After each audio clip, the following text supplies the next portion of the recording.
오늘은 본문의 말씀을 통하여 이렇게 삽시다 두 번째 말씀을 나누도록 하겠습니다. 여러분, 본장은 사도 바울이 3차 전도여행을 마치고 오순절 전에 예루살렘으로 돌아가는 길에 이 밀레도에서 에베소 교회의 장로들을 초청하여 그들을 만나고 설교한 내용으로 되어 있습니다. 그런데 특이한 것은 사도 바울이 에베소 교회의 장로들에게 지금까지 자신이 어떻게 살아왔으며 앞으로 어떻게 살아갈 것인가를 말함으로 설교를 대신하고 있다는 것입니다. 여러분, 이것이 무엇을 의미할까요? 그것은 바로 에베소 교회의 장로들도 사도 바울처럼 살라는 것입니다. 다시 말해 모든 그리스도인들이 사도 바울처럼 살 것을, 그 삶을 배울 것을 원하고 있는 것입니다. 그렇다면 사도 바울은 어떻게 살았을까요? 지난주에 말씀드린 것처럼 첫째로는 항상 열린 자세로 살았습니다. 그러니까 언제나 거리낌 없는 자세로 섬기며 베풀며 겸손하게 언제나 배우는 자세로 살았다는 것입니다. 또한 둘째로는 열심히 주님을 섬기며 살았습니다. 그렇기 때문에 그는 모든 겸손과 눈물과 인내심을 갖고 최선을 다해 주님을 섬겼다는 것입니다. 다시 말해 주님의 몸된 교회와 성도들을 섬겼다는 것이에요. 셋째로는 담대하게 복음을 증거하며 살았습니다. 여러분, 사도 바울은요, 이 세상에서 가장 유익한 것이 무엇이라고 했죠? 바로 복음이라고 했습니다. 아니, 이 세상에 유익한 것은 복음밖에 없다고 했습니다. 왜일까요? 그것은 바로 복음만이 사람들을 영원히 살릴 수 있기 때문입니다. 그렇기 때문에 사도 바울은 때와 장소를 가리지 않고 시간을 가리지 않고 누구를 만나든지 복음을 증거했습니다. 그래서 하나님께 나와 누구든지 하나님께 나와 회개하고 예수 그리스도를 나의 주 나의 하나님으로 믿기만 하면 구원받을 수 있다는 그 복음을 증거했습니다. 그러면서 복음을 증거하는 것이 자신의 사명이요 존재의 목적이라고까지 그렇게 고백합니다. 심지어 복음을 증거하기 위해서라면 자신의 목숨까지도 아끼지 않는다고 그렇게 고백했습니다. 왜일까요? 사도 바울은 죽으면 천국에 갈 자신이 있었기 때문입니다. 또한 생명의 부활에 참여할 자신도 있었기 때문이며 장차 주님의 심판대 앞에 섰을 때, 그 영광의 부활의 심판대 앞에 섰을 때 하나님께 상급받을 것을 믿었기 때문이며, 또한 그때 최고의 상급이 영혼을 구한 것임을 그가 알고 믿었고 확신했기 때문입니다. 여러분, 우리도 이러한 사도 바울의 믿음과 신앙을 본받으시기 바랍니다. 또한 그러한 믿음을 본받아 믿음으로 살아가시기 바랍니다. 또한 오늘 본문을 통해 깨달을 수 있는 것은 사도 바울이 어떻게 살았냐는 것입니다. 다시 말해 우리 그리스도인들은 어떻게 살아야 할까요? 첫째로 성령 하나님께 순종하며 살아야 합니다. 22절과 3절은 이렇게 말합니다. 보라, 이제 나는 성령에 매여 예루살렘으로 가는데 거기서 무슨 일을 당할는지 알지 못하느라. 오직 성령이 각성해서 내게 증언하여 결박과 환난이 나를 기다린다 하시니라고 했습니다. 그러니까 사도 바울이 오순절 전에 예루살렘에 가려고 한 이유가 무엇이죠? 성령님이 명령하셨기 때문이라는 것입니다. 그런데 성령님께서 그에게 명령하시고 계시하시기를 예루살렘에 올라가면 결박도 당하고 환난과 많은 고난을 당할 것을 알려주셨다는 것입니다. 그러니 사도 바울의 입장에선 얼마나 고민이 됐겠습니까? 여러분, 그도요 우리와 동일한 성정을 가진, 성품을 가진, 또한 이 고민과 아픔을 가진 사람입니다. 그러니 하나님께 순종하자니 얼마나 기다리는 것이 결박과 환난이니 얼마나 고통스럽겠습니까? 또 성령에게 불순종하자니 하나님의 말씀을 어기는 것이 되니 신앙의 양심에 허락하지 않아서 얼마나 가슴 아프고 괴로웠겠습니까? 여러분, 사도 바울이 믿음이 좋다고 그러한 고난과 환난과 핍박을 눈앞에 두고 난 죽으면 죽으리라, 하나님을 위해서 언제나 기꺼이, 여러분, 고민하지 않고 그러지 않았습니다. 그도 사람이기 때문에 걱정도 됐고요, 근심도 됐고, 어떠한 환난과 고난을 당할지 그도 앞이 캄캄했을 것입니다. 그런데 그러한 고민으로 하나님의 말씀에 불순종하자니 신앙의 양심이 허락하지 않았어요. 하나님의 말씀에 불순종하는 것이 너무나도 힘들었기 때문에 그는 그러한 것을 환상 중에 보고도 하나님의 말씀에 순종했던 것입니다. 여러분들이라면 이렇게 성령님이 계시하실 때 어떻게 하시겠습니까? 여러분, 우리 인생은요, 선택의 연속입니다. 하나님 나라 가는 그 순간까지 항상 신앙과 인생의 선택과 결단을 해야 합니다. 그런데 그 선택을 잘해야만 우리가 성공적인 인생을, 승리하는 인생을, 가치 있는 인생을 살아갈 수 있는 것입니다. 그렇다면 우리 그리스도인들의 선택의 기준은 무엇이 되어야 할까요?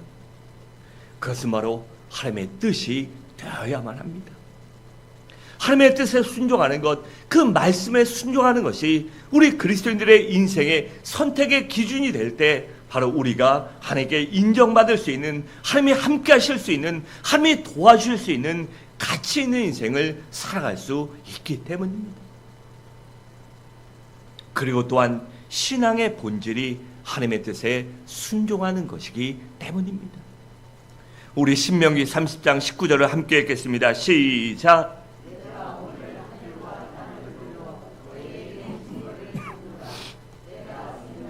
사망과 복과 저주를 내 앞에 두었은즉 너와 내 자손이 살기 위하여 생명을 택하고. 아멘. 여러분, 여기서 살기 위해서 생명을 택하라고 했습니다. 너희가 살기 위해서 생명을 택하는데 이 생명이 무엇일까요? 바로 예수 그리스도의 말씀을 택하라는 것입니다. 왜냐하면 예수님이 바로 생명이시기 때문입니다. 그래서 요한복음 14장 6절은 이렇게 말씀합니다. 예수께서 이르시되 내가 곧 길이요 진리요 생명이니 나로 말미암지 않고는 아버지께로 올 자가 없느니라 라고 했습니다. 여러분, 그렇기 때문에요, 우리가 살아가면서 하나님의 뜻을 따라 선택하면 일시적으로는 손해볼 수도 있습니다. 또 일시적으로는 고난받을 수 있고 아픔을 당할 수 있고 또한 눈물을 흘릴 수도 있습니다. 하지만 그 결과는 항상 축복이요 영광이 있음을 잊어선 안 되는 것입니다. 여러분, 우리 주님을 생각해 보세요. 하나님의 뜻을 따라 이 땅에 오시고 하나님의 뜻을 따라 수없이 많은 고난을 당하시고 결국에는 십자가라는 고난의 쓴 잔을 마시셨습니다.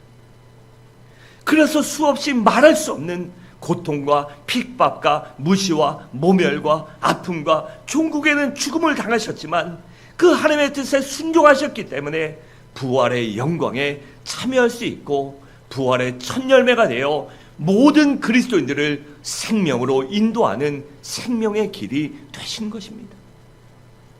여러분, 그렇기 때문에 성공과 형통만 찾아다니는 신앙은 참된 신앙이 아닙니다. 참 신앙은 고난의 길도 기꺼이 갈 줄 알아야 하는 것입니다. 그래서 우리들이 구원받는 것만이 은혜가 아니라, 하나님께 축복받는 것이 은혜가 아니라 주님을 위해 고난당하는 것도 진정한 은혜임을 잊어선 안 되는 것입니다.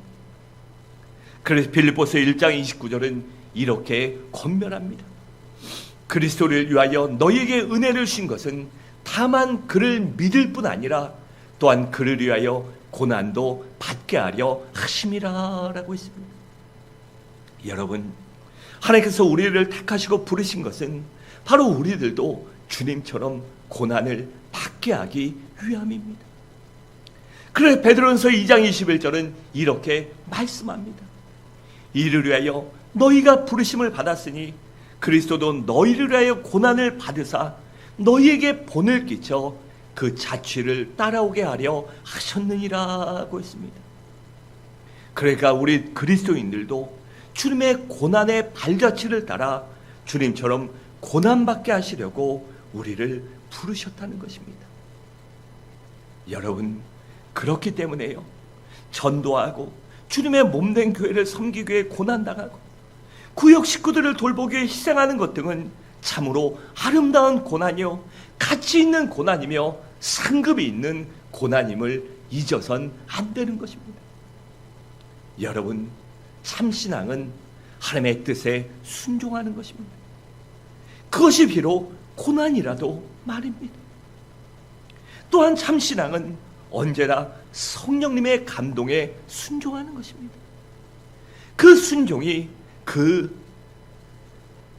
믿음이 비록 힘들고 어렵고 고난의 길이라도 그것이 바로 하나님의 뜻임을 잊어선 안 되는 것입니다. 둘째로, 우리 그리스도인들은 교회를 세우며 살아야 합니다. 우리 28절을 함께 읽겠습니다. 시작.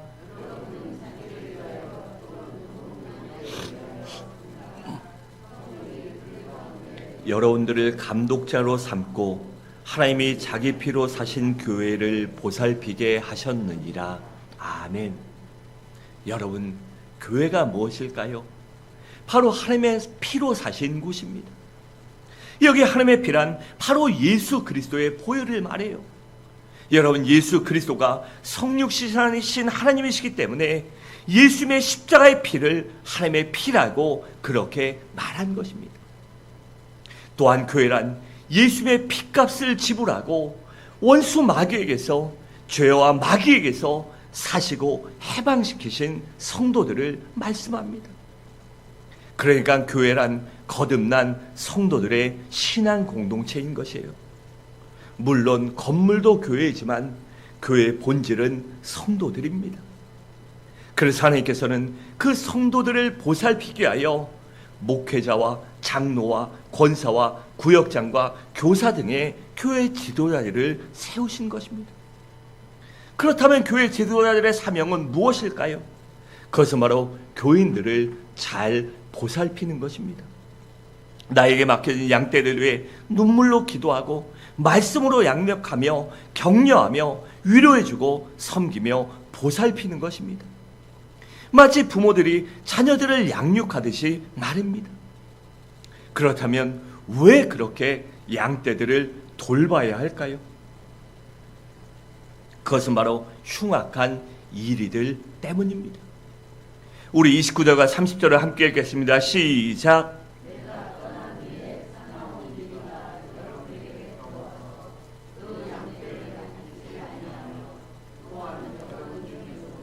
제자들을 끌어 자기를 따르게 하려고 어그러진 말을 하는 사람들이 일어날 줄을 내가 아노라. 아멘. 그러니까 사도 바울은 두 가지 이유 때문에 교인들을 잘 보살피라고 한 것입니다. 그 첫 번째가 양의 탈을 쓴 이리가 교회로 침투해서 교인들을 빼가기 때문입니다. 그러니까 이는 이단들을 말합니다. 여러분, 이단은요, 사도 바울 시대도 있었고요, 아니 주님 오시는 그날까지 우리들을 괴롭힐 것입니다. 그런데 여러분, 이단이 어디서 생겨났습니까? 바로 교회 안에서 생겨났습니다. 그러면 어떻게 저들이 이단이 될 수 있었을까요? 바로 이유는 저들이 거듭나지 않았기 때문입니다. 처음부터 하나님께 속한 자가 아닌 원수 마귀가 심어놓은 가라지들이기 때문이에요. 그러다 때가 되면 가룟 유다처럼 정체와 본색을 드러나고 떠나기 때문입니다. 여러분, 우리가 살아가면서 우리 주변에 있는 이단을 구별하는 몇 가지 간단한 방법이 있습니다. 첫째로는 메시아가 누구냐는 것입니다. 그 누구라도 예수 그리스도 외에 다른 사람이 메시아라든지 다른 존재가 메시아라면 그것은 바로 이단입니다. 여러분, 하나님께서 주신 인류의 유일한 구원자, 우리의 메시아, 하나님과 우리 사이의 중보자는 예수 그리스도 한 분밖에 없습니다. 그런데 이것이 만약 다른 사람이나 다른 존재가 된다면 그것이 바로 이단입니다. 둘째로는 우리가 어떻게 구원을 받았냐는 것입니다. 오직 예수 그리스도를 믿기만 하면 구원받는다고 하면 그것은 하나님의 말씀이요 하나님의 뜻입니다. 그런데 다른 사람을 믿어야 한다든지 아니면 무엇을 해야 하든지 어찌되었건 엉뚱한 말을 한다면, 예수 외에 다른 말을 한다면 그것은 이단입니다. 셋째로는 성경을 정말로 진짜로 하나님의 말씀으로 믿느냐는 것입니다. 여러분, 우리 그리스도인들은 이 성경 66권을 하나님의 말씀으로 그대로 믿습니다. 하지만 이단들은 믿는 척하며 믿지 않아요. 그래서 교인들을 유혹하기 위하여 이용할 뿐이고 실제로는 자신들의 교주의 말을 더 믿습니다. 이 성경 위에 무엇이 존재한다고 하면, 교주가 되었던 누가 되었던 그것이 성경 위에 있다고 하면, 하나님의 말씀 위에 다른 것이 있다고 하면 그것이 바로 이단입니다. 여러분들도 목사가요, 교회 지도자잖아요. 그런데 제가 말씀 위에 다른 것을 여러분들에게 요구하고 다른 말을 한다면 이단입니다. 그래서 어느 교회 갔든지 어느 이 기도원에 갔든지 말씀에 다른 것을 한다, 그것이 이단입니다. 넷째로는 사후세계를 믿느냐는 것입니다. 여러분, 이단들은 어떻게 합니까? 자신들의 교주가 죽지 않는다고 합니다. 우리나라에도 수많은 이단들이 있었고요, 수많은 이단의 교주들이 있었지만 싹 다 어떻게 했죠? 죽었습니다. 안 죽는다고 얼마나 얘기했습니까? 저도 그 안산홍 얘기했다가요, 그 안산홍 이단들이랑 얼마나 싸운지 몰라요. 어떻게 하나님의 이름을 입에 담을 수 있냐 이러면서 얼마나 싸운지 몰라요. 근데 죽었잖아. 지금은 그 작은 부인인 첩이었던 장길자가 하나님이라며. 어떻게 하나님이 이놈도 되고 저놈도 되고 그러냐. 그리고 싸운 적이 있어요. 나중에 하다가 주먹 다짐을 하려고 하더라고요. 때려 이랬더니요, 못 때리더라고요. 요즘에 잘못 때리면 큰일 납니다. 제가 팁 하나 드리는데, 제가 대전에 있을 때 이 송천 장로교회라고 이 장로교회가 있어요. 근데 이 기독교연합회 성시아 이 회장하던 분인데, 그 교회 신천지가 와서 막 시위를 하고 주일날 난리를 치니까 80대 할머니 권사님이 너네 뭐 하는 거야? 교회 앞에서 이러면 안 돼! 이러고 이렇게 하면서 손을 댔어요. 80대 할머니가 무슨 힘이 있겠습니까? 그랬더니 20대 30대 청년들이요, 헐리우드 액션으로 할머니가 미니까 걔네 다 카메라 찍고 있거든요. 확 해서 나가 자빠졌어요. 그래서 그 할머니와 교회를 고소했습니다. 고소했어요. 폭행죄로. 그래서 교회가 힘들었는데 다행히 그 주변에 있던 가게의 CCTV에 그 모든 장면이 찍힌 거예요. 그래서 그 가게 분이 와갖고 우리 CCTV 찍혔는데 할머니 손만 냈다. 어떻게 80대 할머니가 미는데 저 날아가면 할머니가 무림 고수도 아니고 뭐냐. 그래서 증거로 해서 다행히 이 무마되고 했는데, 여러분 만약에 우리 교회 신천지 이단 찾아와야 돼요, 절대 몸에 손대면 안 됩니다. 아무리 이상한 소리 해도요, 그냥 가라고 하고 무시하면 됩니다. 또 쓸데없는 얘기 했는데 어찌되었든지 간에요, 사후에 우리가 천국 갈 수 있다는 것을 믿어야 하는 것입니다. 그래서 교주가 죽지 않았다, 그 이단입니다. 그리고 14만 4천 명만 구원받을 수 있다, 이단입니다. 자기네 교단에만 들어가야 구원받을 수 있다, 이단입니다. 예수를 믿어야만 구원받을 수 있고, 예수만이 유일한 메시아이며 우리가 하나님 주신 그 말씀만을 믿고 영원의 때를 믿어야 한다, 그것이 바로 하나님의 말씀임을 잊지 않을 때 우리가 믿음으로 승리할 수 있는 것입니다. 다음으로 사도 바울이 교인들을 보살피라고 한 두 번째 이유는, 교인들 중에 자신들의 욕심에 이끌려 사람들을 자기 사람들로 만들어 파당을 만들어 교인들을 미혹하고 이용하는 사람들이 생겨날 것이기 때문입니다. 그러니까 나쁜 의도를 갖고 자기의 유익과 이익을 챙기기 위해서 교회에 분쟁을 일으키는 사람들이 있을 수 있다는 것입니다. 그런 것들을 사전에 예방하기 위해 교인들을 철저히 돌봐야 한다는 것입니다. 그러면 교인들을 어떻게 돌봐야 할까요? 먼저는 눈물로 기도하며 섬겨야 합니다. 31절에 이렇게 말씀합니다. 그러므로 여러분이 일깨워 내가 3년이나 밤낮 쉬지 않고 눈물로 각 사람을 훈계하던 것을 기억하라 라고 했습니다. 그러니까 사도 바울은 개개인에 맞추어 신앙적으로 권면하고 훈계하고 돌보고 눈물로 기도했다는 것입니다. 그렇기 때문에 교사나 목사나 권사나 장로나 목회자들이 앞장서서 하나님의 말씀을 배우고 깨어 기도해야 하는 것입니다. 깨어 기도하지 않고 말씀을 배우지 않으면 그 말씀이요, 말씀보다 사람의 인정이, 생각이, 아니면 어떠한 것이 이끌리어 그것 때문에 말씀대로 양육하지 못하고 훈계하지 못하고 기도하지 못하기 때문에 그것이 바로 교회와 성도들을 병들게 하기 때문입니다.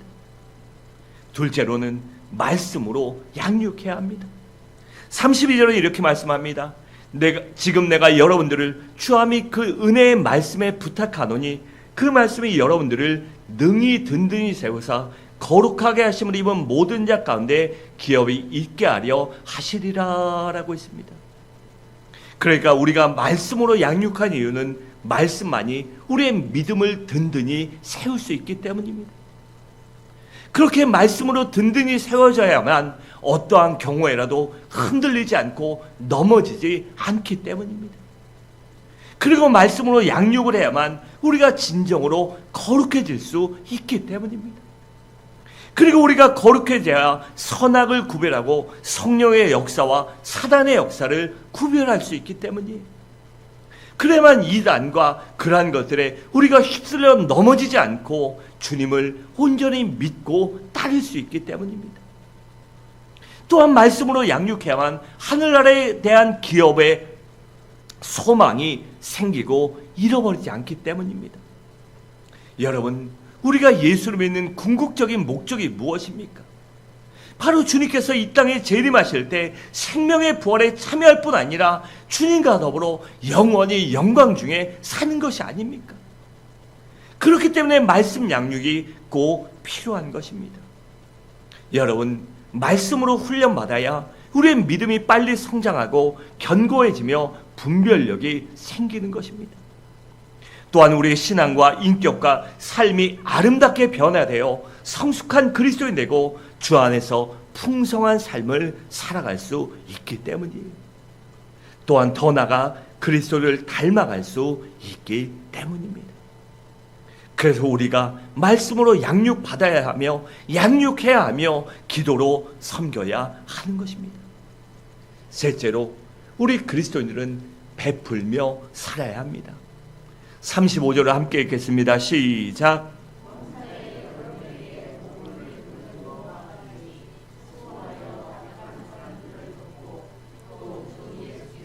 친히 말씀하신 바 주는 것이 받는 것보다 복이 있다 하심을 기억하여야 할지니라.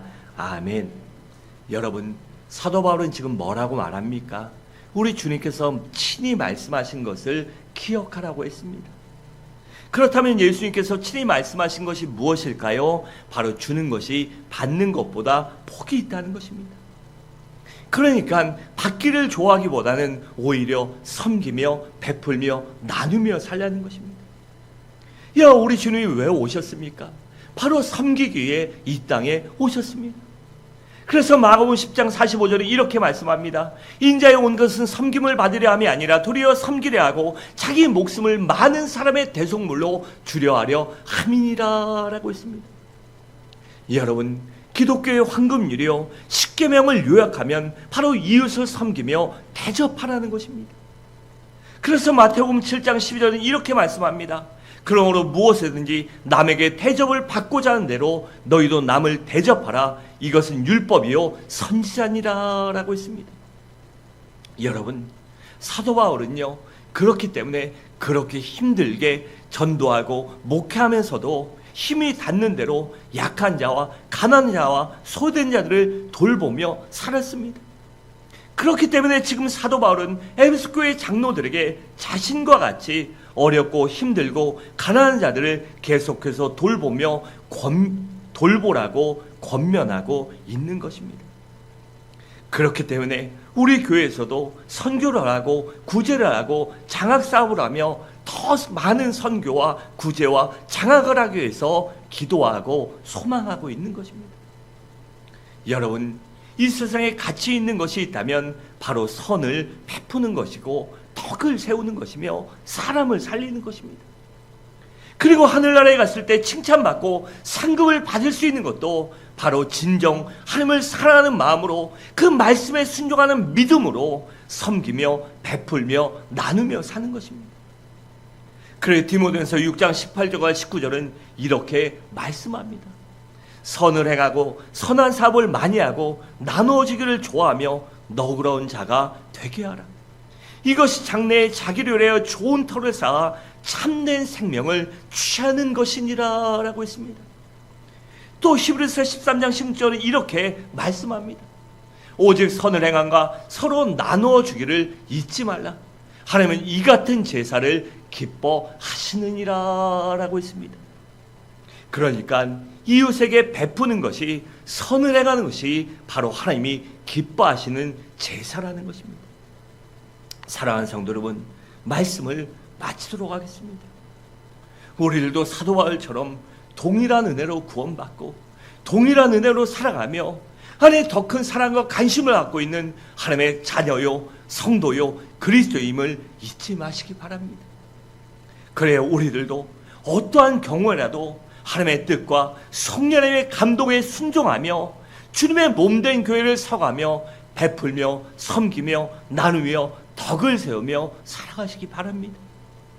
그래야 인생을 가치 있게 살아가며 하나님의 뜻 안에서 바르게 살아가는 복된 삶을 살아감으로 말미암아 하나님이 함께 하시는 은혜 또한 누리는 우리 모든 성도인들 되시기를 주님의 이름으로 간절히 축원합니다.